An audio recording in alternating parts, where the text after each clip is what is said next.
Hello दोस्तों, मैं हूं कोच कन्वर एंड आज हम बात करेंगे the only science based workout that we need to do to take our pull यानी back and biceps workout to the next level. And as always आप तो जानते हो कि हमारे सारे वर्कआउट्स एकदम साइंस और रिसर्च बेस्ड होते हैं और इसमें कोई भी ब्रो साइंस नहीं होती। ये हमारी साइंस बेस्ड सीरीज की वीडियो नंबर 2 है। तो अगर आपने अब तक पुश वर्कआउट यानी चेस्ट, शोल्डर और ट्राइसेप वर्कआउट नहीं देखा तो उसका लिंक मैं डिस्क्रिप्शन में डाल रहा हूँ, आज ही जाके देख लें। तो जब हम पुल वर्कआउट की बात करते हैं तो हमें आइडिया आता है बैक एंड बाइसेप्स वर्कआउट। अब बैक और बाइसेप्स तो हर ही इंसान को पसंद होता है, स्पेशली जब हम डेडलिफ्ट में 100, 200, 300 केजी डाल के डेडलिफ्ट करते हैं। ऐसा लगता है कि अगले नरेंद्र मोदी कोलैब में तो हमें ही फीचर होना है। राम राम सारा ने। तो इस वीडियो में हम कंप्लीट ब्रेकडाउन करेंगे about back and biceps muscle and उनको ट्रेन करने के लिए बेस्ट एक्सरसाइजेस कौन से होते हैं। और इनफैक्ट ये एक्सरसाइजेस मैं अपने वर्कआउट में हमेशा इनकॉर्पोरेट करता हूँ। साथ ही साथ इस वीडियो में मैं जिम की फुटेज भी डालने वाला हूँ, जिससे आपको एक अच्छा आइडिया आ जाएगा about how to perform your back and biceps. तो चलिए विदाउट एनी डिले बात कर लेते हैं हमारे बैक एंड बाइसेप्स की एनाटॉमी की। एनाटॉमी मतलब हमारे मसल्स की कंप्लीट डेफिनेशन, वो कहाँ से स्टार्ट हो रहे हैं और कहाँ खत्म हो रहे हैं, इसके बारे में स्टडी कर। तो जो बैक की एनाटॉमी है ना, वो थोड़ी सी कॉम्प्लिकेटेड है। क्या हो जाता है कि बैक में इतने सारे मसल्स है कि उनको इंडिविजुअली याद करना बहुत हार्ड हो जाता है। बट घबराना मत, क्योंकि इनको ट्रेन करना उतना ही ईजी होता है, क्योंकि ये सारे मसल्स मिलके एक ही काम करते हैं। तो हमारे बैक में मेजर 3 मसल्स है। हमारे लैटिसिमस डोर्सा है, जिसको हम लैट्स बोलते हैं, हमारा ट्रेपेजियस जिसको हम ट्रैप्स बोलते हैं, और हमारे इरेक्टर स्पाइन है यानी कि लोअर बैक। इन तीनों को ट्रेन करने से हमारे छोटे छोटे मसल्स भी हमेशा ट्रेन होता है। अब आप बोलोगे कि ये छोटे मसल्स कौन से वाले हैं? अरे भाई, वो वाले नहीं, छोटे मसल्स यानी कि rotator cuff, teres minor, teres major, rhomboid major and rhomboid minor. साथ ही साथ हमारा लिवेटर स्कैपुला भी आ जाते हैं, और इससे ज्यादा नहीं बताऊंगा, नहीं तो आप फ्रस्ट्रेट होकर वीडियो बंद कर दो। इसके बाद आते हैं हम हमारे बाइसेप्स के एनाटॉमी। बाइसेप्स की ट्रेनिंग तो बहुत ही सिंपल है। Bicep is made up of 3 muscle, long head of bicep, short head of bicep and coracobrachialis. ये नाम आपको याद नहीं होने वाला, बट टेंशन मत लो, इसके साथ एक और मसल आता है जिसको हम बोलते हैं ब्रेकियालिस। और इन चारों मसल्स को ट्रेन करने के लिए बहुत सिंपल मूवमेंट्स है। तो पूरा वीडियो ध्यान से देखना, इसको आपके लिए मैं बिल्कुल सिंपल बना दूंगा। और अगर आपको ये एनाटॉमी के कॉन्सेप्ट्स अच्छे लगे और आप एक्सरसाइज साइंस एंड बायोमैकेनिक्स एकदम डिटेल में पढ़ना चाहते हो, then you can also join my applied anatomy and biomechanics course. इसका लिंक मैं वीडियो के डिस्क्रिप्शन में डाल दूंगा, और साथ ही साथ इसका एक सैंपल वीडियो मैंने ऑलरेडी यूट्यूब में पोस्ट किया हुआ है, इसका लिंक भी मैं डिस्क्रिप्शन में डाल। तो विदाउट एनी फर्दर डिले चलिए बात करते हैं हमारे बैक यानी कि फेवरेट मसल। तो जो हमारा बैक है ना, उसकी डिवीजन हमारे पर्सनल ट्रेनर्स बहुत ही गलत तरीके में करते हैं। वो बोलते हैं कि आपके बैक के 3 पार्ट होते हैं, upper back, middle back and lower back. But ना, इसमें एक गलती है, इन्होंने एनाटॉमी नहीं पढ़ी। तो देखो, बैक के 3 मेजर पार्ट होते हैं। एक पार्ट होता है जो बाहर की तरफ होता है और कंसिस्ट करता है आपके लैटिसिमस डोर्साई की। दूसरा पार्ट होता है हमारा ट्रेपेजियस मसल, जो एक वी शेप्ड मसल है और आपके स्कल से लेके आपके लोअर बॉर्डर ऑफ स्कैपुला तक आता है। It also extends up to the end of your shoulder joint and it's a very wide spread muscle, जिसके नीचे आपको और छोटे छोटे मसल्स मिलेंगे। इसको याद करने की कोई जरूरत नहीं, हम यहाँ पर साइंस या फिर एनाटॉमी नहीं पढ़ रहे, हम यहाँ पर एक्सरसाइज के बारे में जाने आए। इसके बाद आता है हमारे लोअर बैक मसल। जो लोअर बैक मसल्स है वो बहुत सारे होते हैं। थोड़े मसल्स वहीं पर रहते हैं, थोड़े मसल्स हमारे नेक से लेके लोअर बैक तक वापस जाते हैं, थोड़े मसल्स हमारे नेक से लेके लोअर वर्टेब्रा तक एक्सटेंड होते हैं, और इनका काम हमारी कोर और बैक स्टेबिलिटी को मेंटेन करना हो। तो चलिए अब एक्सरसाइजेस की बात करें।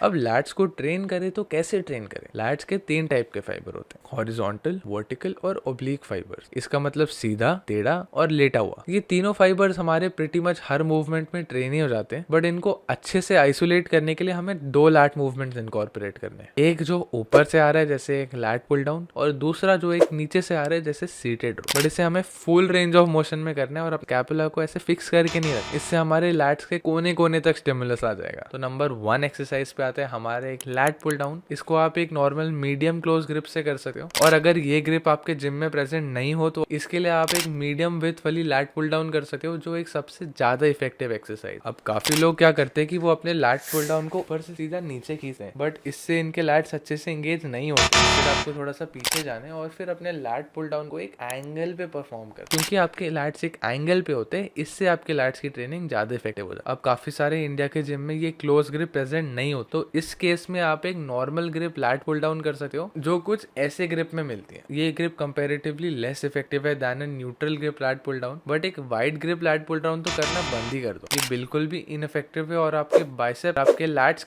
और आपके लिगामेंट्स एंड टेंडन्स को इंजरी पहुंचा सकता है। और एक वेरिएशन लैट पुल डाउन की जो काफी लोग करते हैं वो है एक reverse grip lat pull down. ये भी आपके शोल्डर्स के लिए एक बहुत ही इंजीरियस मूवमेंट है। और साथ ही साथ जो हमारा front grip lat pull down होता है जिसमें बाइसेप्स इन्वॉल्व होते हैं, वो भी आपके लैट्स को ट्रेन करने के लिए इतनी अच्छी एक्सरसाइज नहीं है। तो जो लैट्स है ना, उसका काम हमारे शोल्डर जॉइंट को एक्सटेंड करना है। तो यही रीजन है कि जो neutral close grip lat pull down है वो एक वाइड ग्रिप, नॉर्मल ग्रिप और front grip lat pull down much superior है। एक्सरसाइज नंबर 2 पे आते हैं सीटेड रो। सीटेड रोज करते वक्त थोड़ी लोग एक ये बड़ी गलती करते थे कि वो एक ही जगह पर बैठ के अपने सीटेड रोज परफॉर्म करते हैं। इसको परफॉर्म करने के लिए आपके पैर कंप्लीटली फिक्स्ड होने चाहिए और आपके हैमस्ट्रिंग्स पे टेंशन मिनिमम होना चाहिए। रोज परफॉर्म करते वक्त आगे पीछे मूव करना बहुत इंपॉर्टेंट है क्योंकि आपके स्कैपुला को अच्छे रेंज ऑफ मोशन में मूव करता है। इससे हमारी लैट्स की ट्रेनिंग सबसे ज़्यादा इफेक्टिव हो जाती है। अब मेरे जैसे कुछ लंबे लोगों को इस मूवमेंट में अच्छी रेंज ऑफ मोशन नहीं मिलती, तो इस केस में आप एक सिंगल आर्म सीटेड रो परफॉर्म कर सकते हो जो आपके लैट्स को ट्रेन करने के लिए काफ़ी इफेक्टिव है। ये आपके लैट्स के वर्टिकल फाइबर्स को भी बहुत अच्छे से टारगेट करें। तो एक लैट पुल डाउन और seated row are the only exercises that you need to do to take your lat workouts to the next level. तो इसके बाद आ जाते हैं हमारा ट्रेपीजियस। तो जनरली जो डेल्ट या फिर शोल्डर मसल है वो आपके पुश वर्कआउट्स में काउंट हो, but I prefer counting rear delts in a pull workout क्योंकि इनका काम तो आपके आर्म्स को पुल करना ही है। ये आपके शोल्डर जॉइंट को एक्सटेंड करते और साथ में आपके बैक मसल्स को मूवमेंट एड करते। बहुत सारे एक्सरसाइजेस जैसे लैट पुल डाउन में भी आपके रियर डेल्ट का इन्वॉल्वमेंट काफी हाई होता है। अब रियर डेल्ट को ट्रेन करना तो बहुत ही सिंपल, आपको कोई rear dealt fly machine choose कर लेनी है और उसके 3 to 4 सेट्स लगाने हो 12 to 3 रेप। क्योंकि रियर डेल्ट इतना बड़ा मसल नहीं है, ये मोर देन इनफ है आपके रियर डेल्ट को प्रॉपर्ली ट्रेन कर। अगर आपके पास ये रियर डेल्ट मशीन की अवेलेबिलिटी नहीं है तो आप एक बेंच पे लाई करके एक रियर डेल्ट फ्लाई परफॉर्म करते हो डंबल से। बट अगर आपके पास मशीन है तो आई वुड से आप प्रेफर करो ये डंबल वर्कआउट्स को अवॉइड कर, क्योंकि इसके रेजिस्टेंस प्रोफाइल इतनी अच्छी होती नहीं और आपके रियर डेल्ट ढंग से ट्रेन नहीं होते। मैंने काफी सारे लोगों को रियर डेल्ट के लिए एक बहुत ही बकवास एक्सरसाइज करते हुए देखे। And you guessed it right, well wait I forgot the name. उसमें कुछ तो ऐसे ऐसे करते हैं राइट। हाँ, rear delt pulls, rear pulls, cable pull overs नहीं, रियर केबल पुल्स, ऐसा ही कुछ नाम है। ये इतनी टेरेबल एक्सरसाइज है कि इसका नाम भी नहीं याद मुझे। और अगर आप ये एक्सरसाइज अब भी करने वाले हो तो आपके रियर डेल्ट्स कभी नहीं बनने वाले। इसके बाद आ जाता है हमारा सबसे फेवरेट मसल जिसको लोग बोलते हैं स्टेरॉइड लुक वाला मसल, और इसका नाम है ट्रेपीजियस। ट्रेपीजियस एक बहुत ही बड़ा मसल है और मोस्ट लोगों को मालूम ही नहीं कि ये कितना बड़ा मसल है। It starts on the occipital protuberance and ends on the spine of the scapula of the acromion chest and ends on the posterior border of the spine of scapula and the acromion process. And मैंने इतना सारा science बोल दिया, किसी को याद नहीं होने वाला, नेवर माइंड। तो बेसिकली ये बहुत ही बड़ा मसल है और एक वी शेप का मसल है, और इसको ट्रेन करने के लिए हमें ज्यादा कुछ नहीं करना, क्योंकि वैसे भी जब हम कोई भी रिट्रैक्शन करते हैं स्कैपुला का, जैसे लैट पुल डाउन में करते हैं, सीटेड रो में करते हैं, तो उसमें हमारे ट्रेपीजियस के डिसेंडिंग या फिर लोअर फाइबर्स ट्रेन हो जाते हैं। और जब हम कोई भी टाइप का श्रग्स कर लेते हैं तो उसमें अपर फाइबर्स ट्रेन हो जाते हैं। अब ट्रैप्स को ट्रेन करने के लिए ये जो असेंडिंग फाइबर्स है ये काफी इंपॉर्टेंट। ये आपको वो स्टेरॉइड वाला लुक देते हैं जो सब चाहते हैं बट दूसरी बॉडी पार्ट्स ट्रेन नहीं करना चाहते।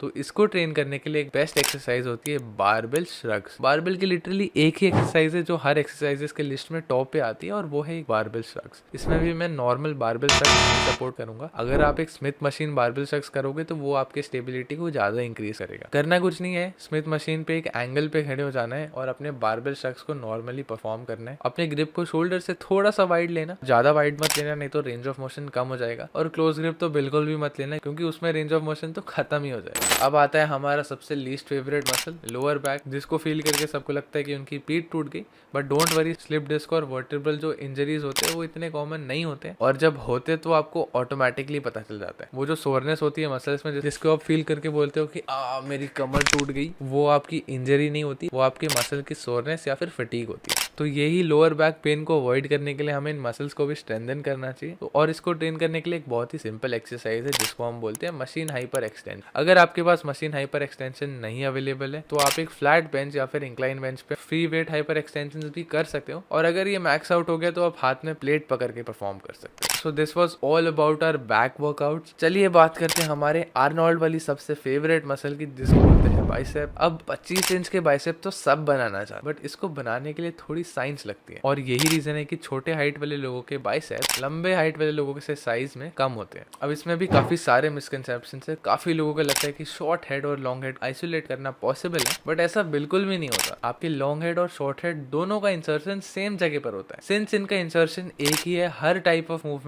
में इन दोनों के इन्वॉल्वमेंट सेम रहते हैं। तो आपको अलग से wide grip bicep curl for short head and close grip bicep curl for long head करने की कोई जरूरत नहीं है। इंस्टेड आपको अपने बाइसेप्स को लेंथेंड और शॉर्टेंड पोजीशन में ट्रेन करना है। अब यहाँ पर एक थर्ड मसल आता है जो आपके बाइसेप्स की स्ट्रेंथ को और फोर आर्म के लो को बड़ा बनाता है। Yes, I am talking about the brachioradialis. इसको ट्रेन करने के लिए भी मैं अभी एक्सरसाइज बताऊंगा। इसको ट्रेन करने के लिए हमें कुछ नहीं करना, बस एक हैमर कर्ल करना है। ये आपके फोर आर्म के इन्वॉल्वमेंट को बढ़ा देता। भी आप हैमर कर्ल पे ज्यादा वेट कंपैरेटिवली उठा सकते हो। इस वीडियो में आप देख सकते हो कि मैं एक सिंगल आर्म हैमर कर्ल कर रहा हूँ 20 kg के डंबल। तो ये करते वक्त आप मेक श्योर करना कि आपके शोल्डर्स आगे बिल्कुल भी लीन नहीं हो रहे, क्योंकि इससे आपके फ्रंट डेल का इन्वॉल्वमेंट ज्यादा बढ़ जाएगा। अब ये तो बात होगी हमारी ब्रेकियो रेडियलिस की, जो एक फोर आर्म मसल है, जो एक एल्बो फ्लेक्सर है। बट अगर आपको अपने बाइसेप्स को नेक्स्ट लेवल लेके जाना है, तो उसके लिए लेंथेंड पोजीशन में ट्रेन करना बहुत इंपॉर्टेंट है। और इसको ट्रेन करने के लिए सिर्फ एक ही लेजेंडरी एक्सरसाइज है, जिसके बारे में हर साइंस बेस्ड बंदे को पता है। Yes, I am talking about the elbow supported bicep curl. तो जब भी आप एक एल्बो सपोर्टेड बाइसेप कर्ल करते हो, ये आपके ट्राइसेप्स और शोल्डर का इन्वॉल्वमेंट लिटरली जीरो कर देता है। इससे आपके बाइसेप्स पे प्रॉपर लोड आते हैं, और आपके बाइसेप्स को ट्रेन करने के लिए वन ऑफ द नहीं द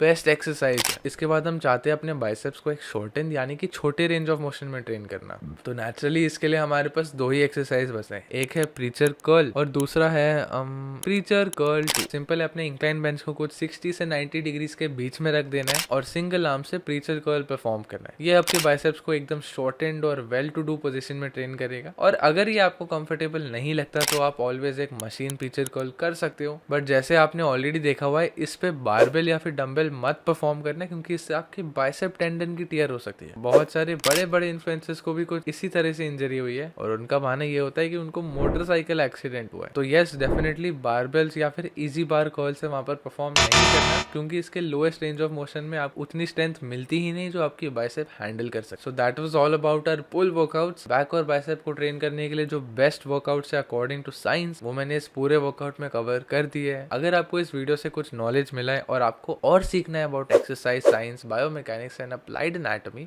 तो आप इसके लिए मेरा certified exercise science course join कर सकते हो। इसका लिंक मैं डिस्क्रिप्शन में डाल दे रहा हूँ, और इसका सैम्पल वीडियो आप वीडियो के एंड में देख सकते हो। सो that was all for today. अगर आप में से किसी को भी बैक और बाइसेप्स के रिलेटेड कोई भी डाउट है, तो आप मुझे इंस्टाग्राम पे डायरेक्टली डीएम कर सकते हो @fitcoachkanwar। एंड इनफैक्ट दोस्तों, अभी रात के कुछ 2 बज रहे हैं, आप यहाँ पर क्लियरली देख सकते हो। तो इसमें काफ़ी सारी मेहनत लगती है। तो अगर आपको ये वीडियो अच्छी लगी तो मेक श्योर करना कि वो जो नीचे लाल कलर का बटन है जिसका नाम सब्सक्राइब है, उसे आप दबा दो।